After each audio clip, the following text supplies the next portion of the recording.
لارەکانی گەڕی یازدەمی خولی نایەبی کوردستان لە شارۆچکەی پیرمام ئاڕات میوانداری هەندرێنی کرد لە قۆناغ یەکەم هەردوویانە لەگەڵ یەک بەبێ گۆڵ یەکسان بووبوون ئەمە ئەنجامی زۆربەی یاریەکانی نێوانیشیان بووە لە نیوە یەکەم یاریەکە هەندرێن باشتر دەرکەوت بەو پێی زۆرترین هێرشی بۆ سەر گۆڵی ئاڕات هەبوو سێ دەرفەتی ئاسانی گۆڵکردنیشی لەدەستدا لە ڕێگەی کارزان مستەفا و مالیک مەعسووم تا لە خولەکی 37 عامر فازل بە لێدانی ڕاستەوخۆ گۆڵێکی جوانی تۆمار کردو غەفور عوسمانی لەسەر ئەژنۆکانی وەستان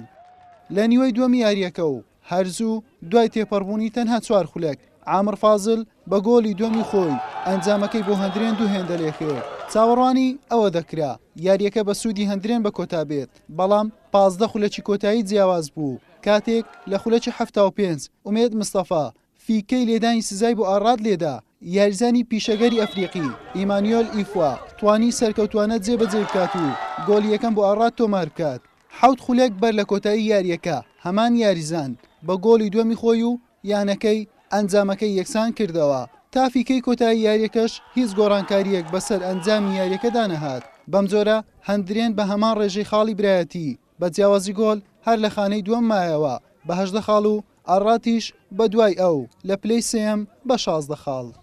حسێن محەممەد کەناڵی پێیان پیرمان.